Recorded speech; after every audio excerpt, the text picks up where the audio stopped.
Now, we discuss subduction related settings. In these settings, oceanic lithosphere is subducted beneath an arc system on the overriding plate. This is shown in figure 1. The subduction zone is usually marked by a deep sea trench, and between this and the active volcanic arc is the arc trench gap. The arc trench gap in some arcs is composed of an outer arc and a fore-arc basin. The outer arc, which may rise above sea level, is usually built of oceanic floor or trench sediments scraped off the subducting plate above low angle thrusts and tectonically accreted to the overlying plate to form a accretionary plate or tectonic melange.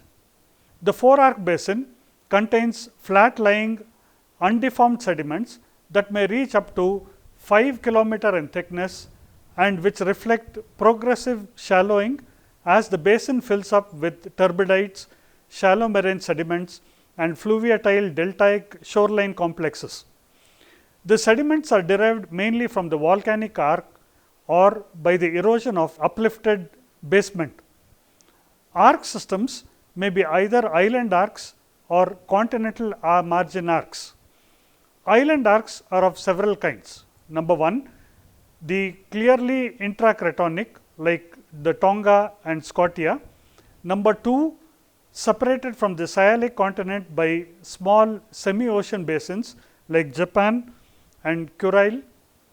Number 3, pass laterally into continental margin fold belt like the Aleutian. And number 4, built against continental crust like the Sumatra in Java. In continental margin arc, the volcanic arc is situated landward of the oceanic crust continental crust boundary as in the Andes, as shown in figure 1. Behind the volcanic arcs, there is the back arc area, usually referred to when behind island arcs as the back arc basin or marginal basin, or when behind continental margin as a foreland basin or morass trough. Example, the Amazon basin behind the Andes. Now, we come to mineralization in the island arcs.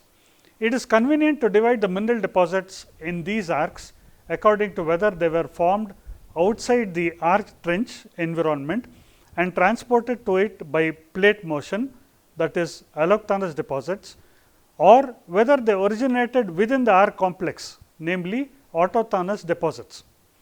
Now, we discuss allochthonous deposits. Rocks and mineral deposits formed during the development of oceanic crust may, by various circumstances, arrive at the trench at the top of subduction zone, as shown in figure 2. This material is largely subducted when some of it may be recycled. Some, however, is abducted to form accreted terrain. Examples of what appears to be cypress type massive sulfide ore bodies thrust into a melange occur in northwestern California, where the Island Mountain deposit and some smaller occurrences are found in the Franciscan melange. Further north in the Klamath Mountains of Oregon, USA, the abducted ophiolite contains the important Turner albite, zinc, copper, silver, gold, cobalt massive sulfide deposit. Cypress type massive sulfide deposits are also likely to be present at the base of island arc sequences. Whether these are the initial succession or a second or later one formed by the migration of Benioff zone is not clear, because in most cases the arc basement will have originated at the oceanic ridge. Clearly, any deposits formed in new oceanic crust may also eventually be mechanically incorporated into the island arcs, and the most likely victims will be the chromite deposits of alpine type peridotites and gabbros. Podiform chromites are the most important magmatic deposits in the allochthonous peridotites. The chromatites are cumulates that originated in the upper mantle, often at mid-oceanic ridges. Economic deposits of podiform chromite occur in the present day arcs in Cuba where they are found in dunite pods surrounded by peridotite. Numerous occurrences are present in ancient island arc successions. Now we come to autochthonous deposits. In considering these deposits, it is convenient to divide the arc development into 3 stages, namely initial or Tholeiitic stage, the main calc-alkaline stage, and waning calc-alkaline stage.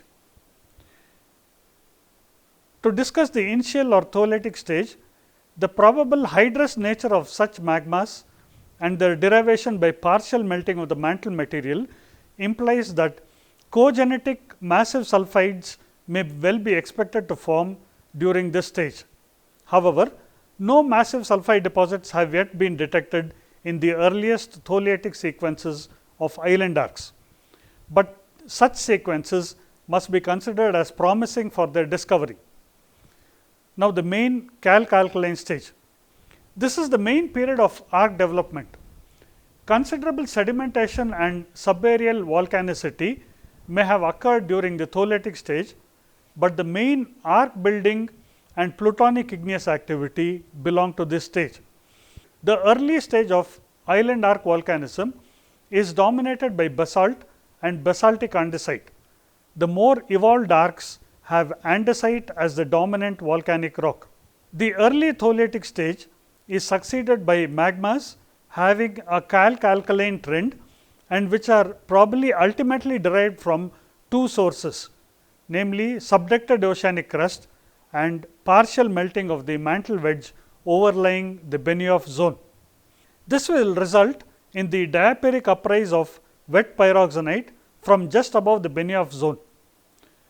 The pyroxenite will undergo partial melting as it rises, and the magma so produced will fractionate as they rise to produce a wide range of magmas possessing calc-alkaline characteristics. The exposure of much more rock to subaerial erosion will greatly increase the volume of sediment that reaches inter-island gaps, the arch trench gap and the back arc area. Reef limestones will then be common.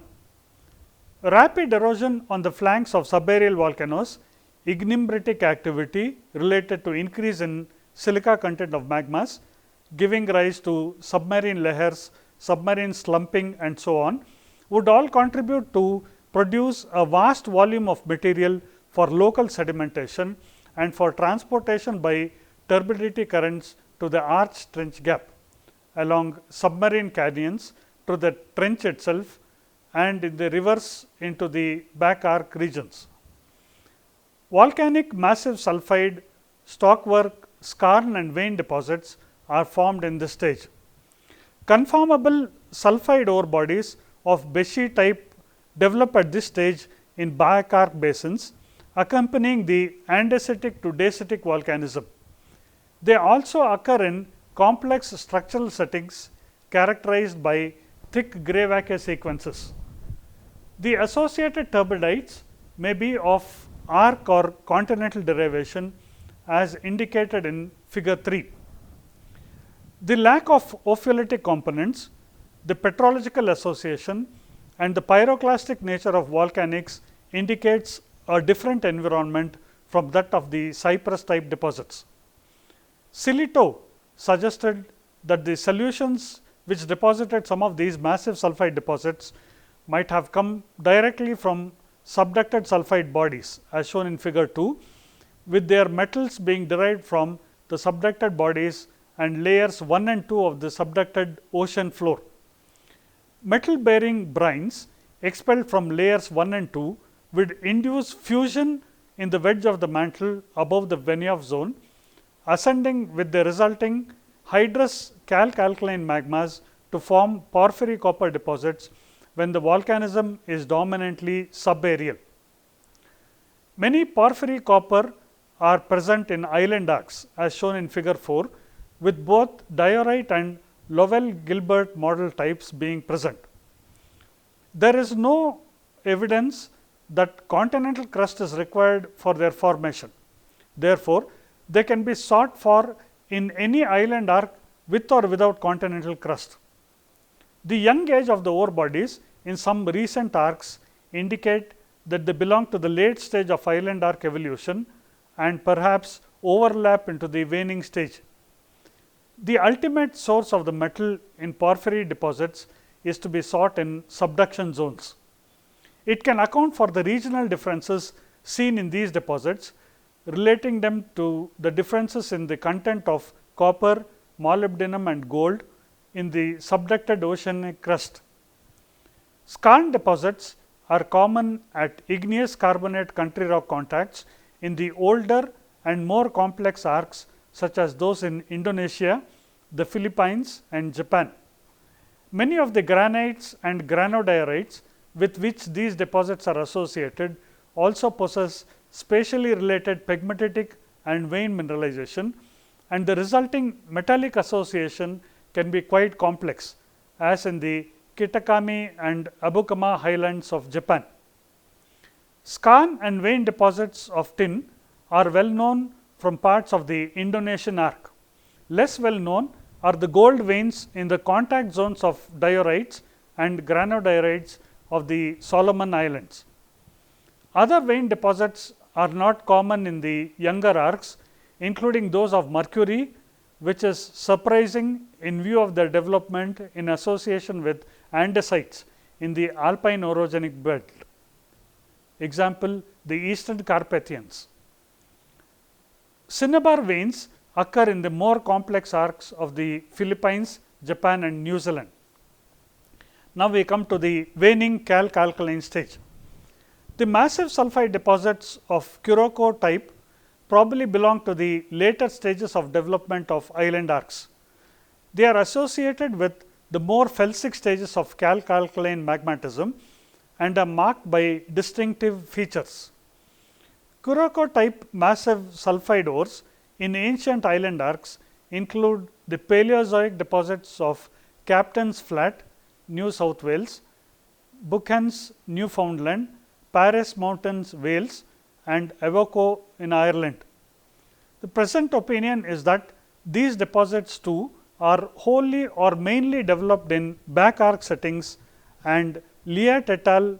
Pointed out that an extensional settings favor the development of long lived rhyolitic high level magma chambers, often with bimodal basalt rhyolite volcanic associations like those of the North Wales, with which the Kuroko type deposits are frequently associated. The Kuroko type deposits of Japan have formed in a weakly extensional environment at the waning stage of the opening of the Sea of Japan about 15.3 million years ago.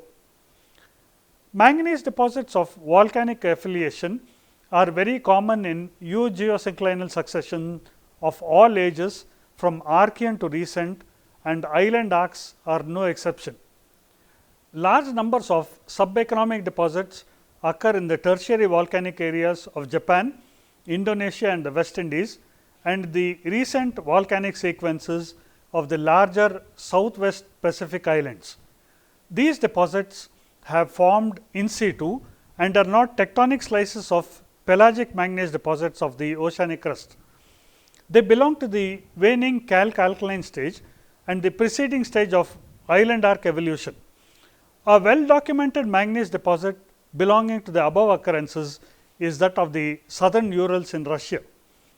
Ore layers are composed of braunite, and these layers alternate with cherty jasperoid layers. Vorontsov and Rachmaninoff attribute a volcanic exhalative origin for the manganese ores of Kusimofo deposit. Coley and Walsh have described typical deposits of this type in Fiji. The nature of back arc basins and volcanic contents are variable. There is a scarcity of observed mineralization in the modern back arc basins, partly because of the thick blanket sediment and the volcanic ash present in most of them. According to various workers, Beshi type sulfide ores form in back arc environment, and a number of ophiolites with their associated sulfide and chromite deposits have been assigned to this setting. The Taupo volcanic zone of North Island, New Zealand demonstrates that the volcanic exhalative mineralizing processes can take place in marginal basins. A similar but older Welsh basin in UK has Kuroko style and copper lead zinc vein mineralization in addition to sedimentary and volcanic manganese deposits. Now, we discuss the mineralization in continental margins.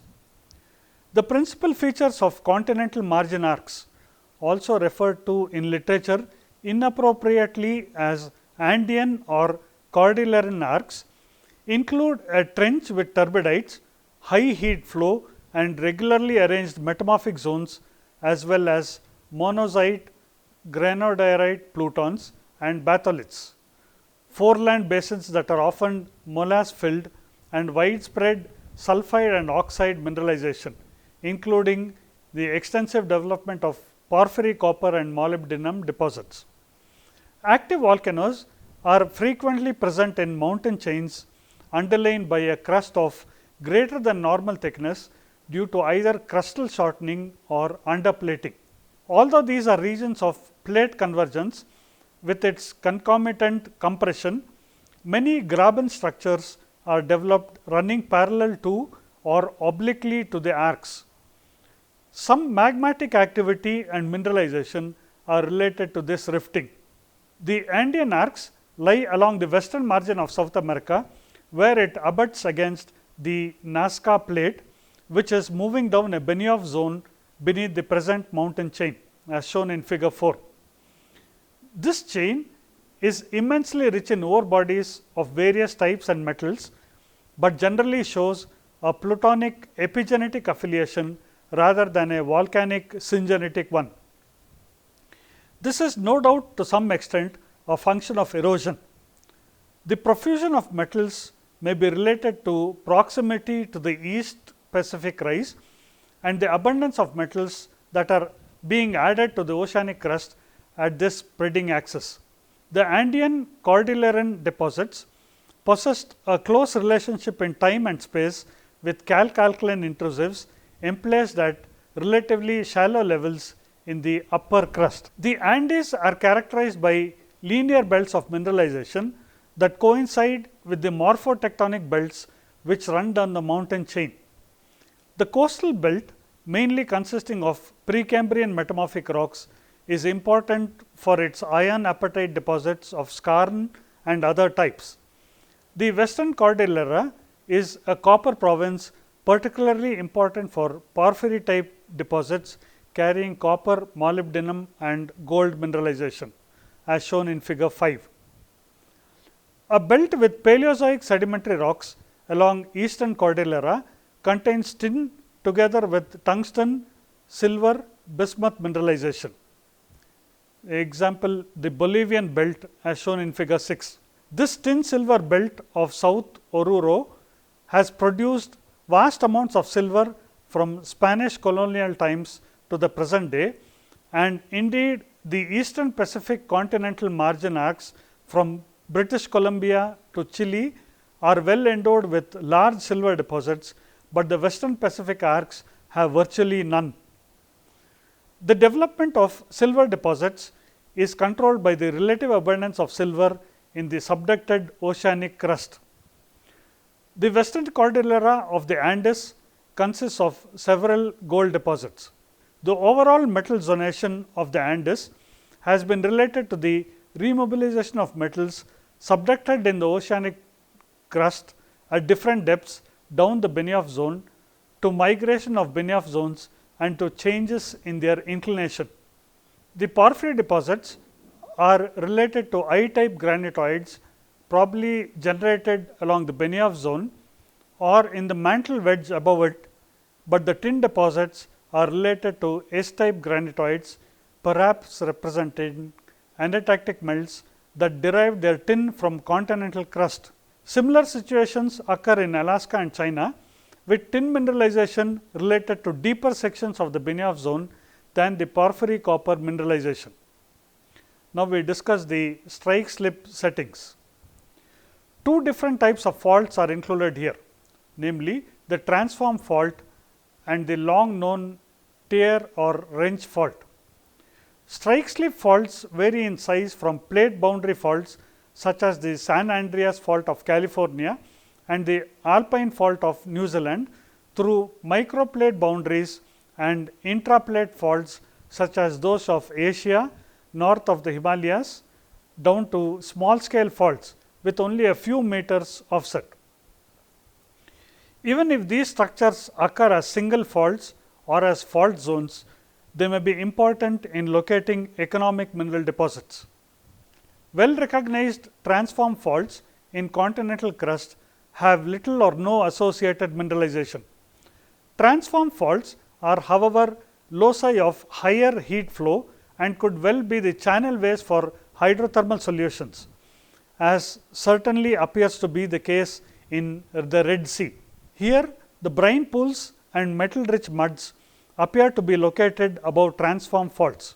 Donnybrook Bridgetown shear zone of Western Australia, which is considered to be analogous to the San Andreas fault system, hosts the Greenbushes pegmatite zone, which is potentially the largest rare metal resource in the world. Modern strike slip basins occur in oceanic, continental and continental margin settings. They may also occur in back arc basins. The classical onshore strike slip basin is the Dead Sea, with its important salt production, and the best known offshore basins are those of Californian continental borderland, some of which host commercial oil pools. Ancient strike slip basins are difficult to identify. However, two examples of economic importance are the tertiary Bowie Basin of England with its economic deposits of sedimentary kaolin and minor lignite, and the late Mesozoic coal bearing lacustrine basins of northeastern China. A similar structural relationship was noted by Groves and Foster in the Yilgarn block of Western Australia, where major Archean gold deposits are commonly adjacent to the transcurrent shear zones and on the district scale are usually present in geometrically related shorter strike length smaller scale structures. Henley and Adams studied the giant placer gold deposits and their tectonic settings. They showed that majority of the giant gold placer deposits are situated in the Pacific margins where they formed during the tertiary in similar tectonic and sedimentary environments. The plate boundaries involved are both convergent and regional strike slip faults such as the Alpine Fault in New Zealand and the San Andreas Fault of California, as shown in figure 7. Two factors of regional evolution were important in the development of each of the continental placers. First, there was the rejuvenation of an older orogenic belt containing significant quantities of bedrock gold to provide a source, and second, continual high rates of uplift of this belt resulting in multiple episodes of sediment reworking and the development of large concentrations of placer gold deposits. Fundamental faults and lineaments often have ore bodies and even ore fields spatially related to them. Hale drew attention to the 38 parallel lineament of the central USA and its relationship to a number of ore fields in the Mississippi Valley and elsewhere, as shown in figure 8. This lineament is a zone marked by wrench faults, lines of alkalic, gabbroic, ultramafic and kimberlitic intrusions, suggesting connections into the mantle and changes in the stratigraphy across it. Important ore fields occur at the intersections of this lineament and structures. For example, the central Kentucky ore field occurs where the West Hickman fault zone and the Cincinnati Arch crosses it, and the very important southeast Missouri field where it is crossed by St. Genevieve fault system and the Ozark Dome. Gold deposits in Archean Abitibi greenstone of Ontario, Quebec in Canada exhibit close connections with regional fault zones. Antimony gold mines of the Archean Murchison schist belt at the Kapwal Craton in South Africa lie along the 35 to 40 kilometer antimony line, which is considered a zone of shearing hosting most of the mineralization. The largest deposits of the Stuart Shelf Adelaide geosynclinal region of South Australia lie on the two alignments as shown in figure 9. The giant among these deposits, the Olympic Dam, is close to the intersection of two lineaments and a sinistral flexure. This is exhibited in figure 10. Now, we discuss the collision related settings. Continental collision results from the closing of an oceanic or marginal basin whose previous existence is revealed by the presence of lines of abducted ophiolites. In some orogens interpreted as collision belts, such as the damarites of South Africa, this evidence is missing. Collision can occur between two active arc systems, between an arc and an oceanic island chain, or between an arc and a microcontinent. But the most extreme tectonic effects are produced when a continent on the subducting plate meets either a continental margin or an island arc on the overriding plate. Subduction can then lead to melting in the heated continental slab and the production of S-type granites. This is demonstrated in figure 11. In many continental collision belts, highly differentiated granites of this suite are accompanied by tin and tungsten deposits of Greason and vein type hercynites of Europe, like the Cornwall in UK, Erzgebirge in Germany. With the continental collision of the type illustrated in figure 11, belts of older I-type granitoids, possibly with associated porphyry type copper and molybdenum deposits, are related to the subduction of oceanic lithosphere and belts of younger S-type granitoids, which may have associated tin and tungsten mineralization formed during the continental collision. In Southeastern Asia, as shown in figure 12, there are three different granite provinces that run parallel to each other. The Eastern Granite Province contains hornblende biotite and biotite granites of Permian age.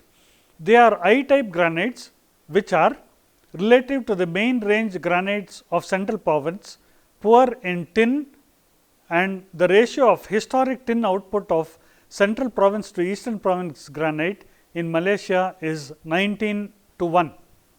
Further north in this province in Thailand, there is a well developed Permian volcanic plutonic arc with a porphyry copper deposit at Loi. The Central Province hosts the main range granites of Malaysia. These are post-tectonic periluminous S-type biotite granites whose ages lie in the range of 220 to 200 million years. The famous Malaysian tin fields of the Kinta Valley and Kuala Lumpur occur in this province, but the same province in central and northern Thailand is much well endowed with tin. The western province is restricted to the western Thailand and Burma and carries granite intrusions of Cretaceous to Tertiary age. The older granites are largely I-type granites and the younger granites are S-type. In the latter, tin has been worked for over a century or so at Khao Dane, Phuket and Samong.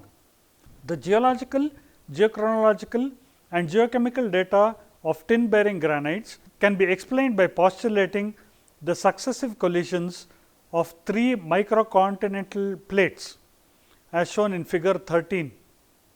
In this reconstruction, it is postulated that in the Permian, an ocean or more probably a marginal basin occupied the area of the present central Thailand, and eastward subduction of oceanic crust and gave rise to the development of the Permian volcanic plutonic eastern province with its porphyry type mineralization.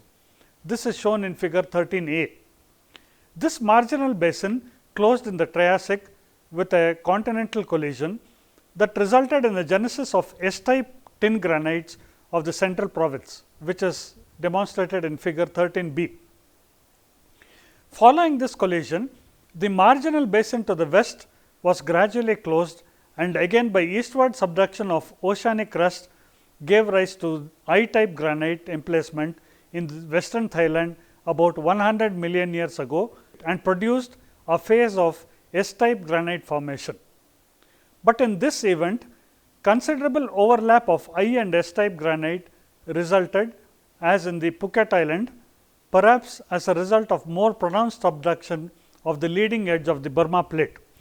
This is shown in figure 13c. Finally, it may be remarked that the belts of I-type granites and S-type tin granites, similar to those in Malaysia, appear to be present in the Hersenites of Europe. Uranium deposits, particularly vein type, may be associated with S-type granites as in the Hersenites, as shown in figure 14, and damerites. Unfortunately, not all S-type granites have associated mineralization. For example, those found in a belt stretching from Idaho to Baja in California. Sawkins has suggested that the reason that some have associated tin mineralization, some uranium and others neither, presumably reflects the geochemistry of the protolith from which these granites were derived and their subsequent magmatic history.